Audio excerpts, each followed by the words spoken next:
Hello everyone, it's the first week of June 2024, so it's time for our winter garden tour.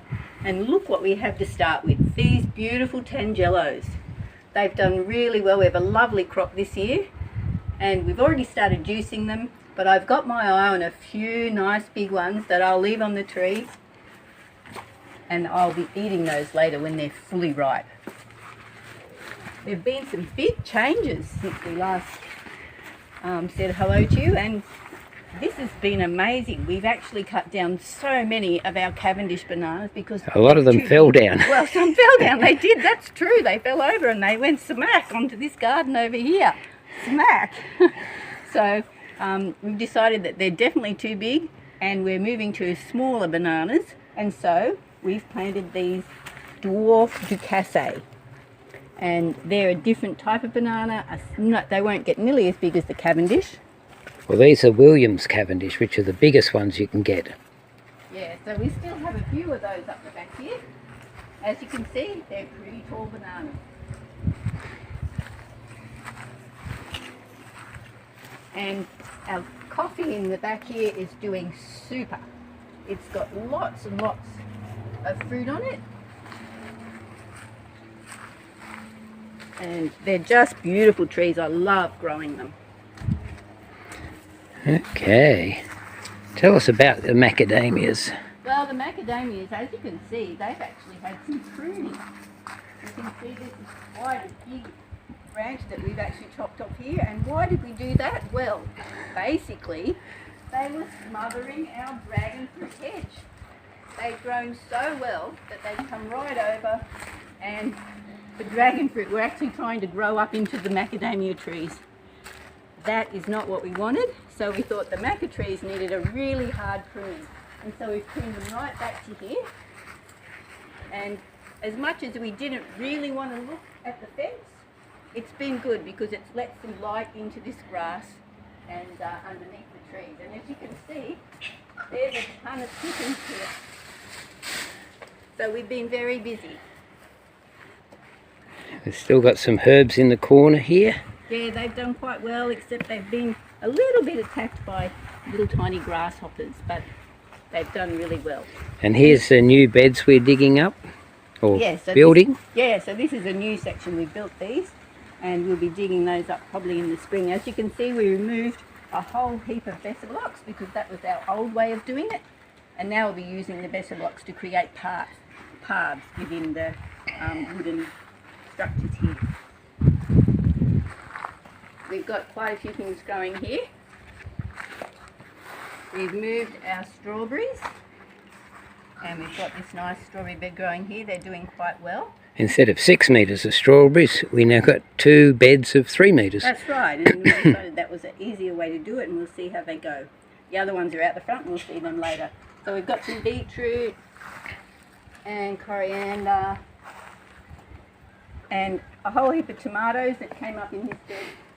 We'll be seeing how they go, and then eventually they'll have to go when we dig that bed up to plant new things. So we've got garlic chives here as well, all in between the pavers, and the odd lettuce that's come up from seed. We always leave lettuce to go to seed because it's good to have them no matter where they come up. Okay. And these grape tomatoes. They're not Yetis. No, but you'd be, you could think they were because they've just gone berserk, and they're probably too big. We probably won't grow those once again because look how close they are to the clothesline. Yeah, that's not good. And our spring onions are doing well. There's some dandelions still there, and of course we still have the dragon fruit over here. And the amazing thing about these is that it was still warm enough in April for them to flower, and we're still eating them. And it's like the most amazing thing, it's winter and we're eating dragon fruit. How's that? They're delicious. And here's the ginger. We tried the ginger in this bed close to the house, and it did quite well, but not quite enough sunlight. It's starting to die off now. So and the main thing is it blocks the path. So yeah, it's a bit of a nuisance here, so we won't be growing it there again. We'll put it back here where it's not doing too bad. It's starting to die off now. We dug some up this morning. You can see the stalks there from where we dug that up for our morning cup of tea. Okay. So coming around here, and look at these avocados. This is a shepherd avocado. It's about 2 years since we put this in the ground, and it is absolutely doing beautifully. Look how tall it's grown, and it's all got new buds on it, and I can't wait to see it in spring. And there's more tomatoes over here. These are nice, what we call lantern tomatoes. They've really got a different shape, and they're nice flavour. And the mint has loved this new spot, and it's growing really well there.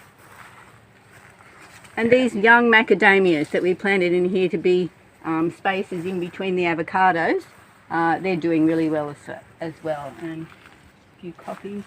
Oh, and this is The old strawberry bed. Yeah, this is the old strawberry bed.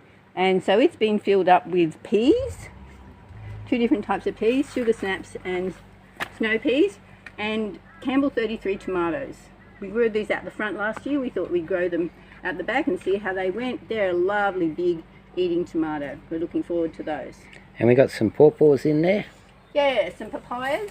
Papayas, yeah. Orange candy papayas. They're actually a dwarf papaya. We'll see them out the front later.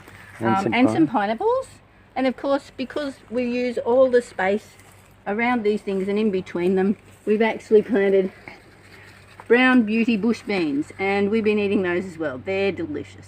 And beans are nitrogen fixers, so they help enrich the soil with nitrogen. So yeah, so it's they're great good for interplant things. Good while the papayas are growing. Yeah, it's really good for them. Okay, and we've got a couple of tea plants next to our compost. And we also pruned these young macadamias so that the sun could get in on the bees in the winter, so that they warm up quicker and can get out and do their work, our native bees there. And we have enjoyed quite a few papayas from this big papaya tree. It's a really big one and getting too big. We're going to have to probably chop it down soon, but yeah, we've been enjoying those. And there's another macadamia here. It's now actually doing well. It took a really long time to get started, but it's growing nicely now. Okay, we better move out the front. Yeah, before we run out of time. Let's go. So here we are in the front yard, and we just wanted to show you how there's still macadamias on this macadamia tree out here. Yeah, the back ones are all finished. That's why we're pruning them. So this will probably need a little bit of a prune, but it's still got nuts on, so we'll have to wait on that. Have to wait on that. Okay, and look how beautifully this sarbonate is done in the warm weather. It's slowed down again now because it's cooler and it really is a tropical plant, but it's done beautifully, and it's going to be a perfect shape for here. It'll fill this area and be a lovely shade tree. Same with the moringa. It's gotten really, really tall now, and you can see we've actually pruned it because it's getting ready to go dormant. We don't know whether it will lose all its leaves, but certainly it's lost most of them, and as the weather gets cooler, it will probably go completely dormant. Let's look at the celery. Whoa, yeah. Now, this celery. This is the new celery bed. Just by accident, we had a celery come up in here, and it did so well that we decided, okay, this has got to be the perfect place for celery. And so it's doing very well, and we're looking forward to... I think the celery agrees it's the perfect place for it too. Yeah, it's growing so well. So okay. More celery. Here we are in the red dacca jungle. Wow, look how beautifully these red dacca bananas have grown. They're dwarf red daccas, and hopefully that's as tall as they're going to grow, but they've done incredibly well. They've got lots of suckers. They've been in here for less than 6 months, and they're just doing beautifully. Underneath them, we've planted some bacopa, which is an Ayurvedic herb, and we're looking forward to harvesting that as well.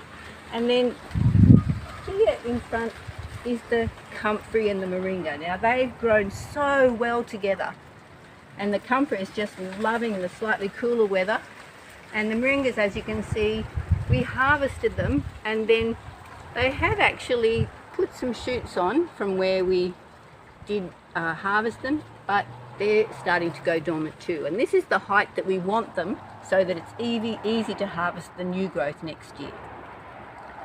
Okay, so I have to try and escape the jungle so we can tell you about what's going on up here as well. I'll quickly cut through. Okay, so we've got potatoes. they're a purple potato, aren't they? Yeah, those ones are the purple ones. We And got ones, them from Kenny's, and yeah, they were a local one. Yeah, they grow really well here, so we're giving them a good go. And these ones were some pink ones, but they didn't do very well because we had a rodent visit them, hence why we've got a rat trap out now, and we've had to cull them a bit. And also these beans were totally decimated. You wouldn't think that a rat would eat this, but they have. They totally decimated these beans and ate all the leaves off them and the stems and everything, and so they failed. They must have been pretty hungry. Yeah, they must have been. So we've got some beetroot and carrots, and this is the other half of the strawberries, and we've got them out here out the front. And there's no reason we've got those poles lying there. They're just lying there. Oh yeah, that was just to line up where to actually plant them. So they got them in nice straight rows. But yeah, I will do something with that one day. And the lettuce came up profusely, and I've been thinning it for breakfast. Okay. So what's going on here? This bed just has to be dug up. It's got some sweet potato in it. Yeah, well, we let the sweet potato really grow over everything here, and so now we're gradually digging it up. I dug a hole up yesterday through here, and we'll gradually move through it, eating the sweet potato. When we get to maybe about here, then we might dig the whole thing over again, put some more compost in and plant some more peas. That sounds good, doesn't it? We'll definitely be digging it over and putting some compost in and planting something. Okay, so we've got some spinach growing here. And we've got our papayas. Yeah, so these are the dwarf orange candy papayas. And so this one was the first one planted. We managed to get that up in last spring, and it's done really well. You can see it's got quite a lot of fruit forming on it, and it's quite a nice thick trunk at the bottom. So it will be able to grow there really happily. It's slowed down now that the weather's cooling down, and we're hoping to get lots and lots of papayas off it. And these are the lima beans that actually have had basically a second life, because they grew quite well before, then it was too hot for them, and now they've put in a whole new lot of growth and flowering again now. So we'll be eating those green when they fill the pods and are nice and fat. Okay, and we've got some spinach and we've got some tomatoes.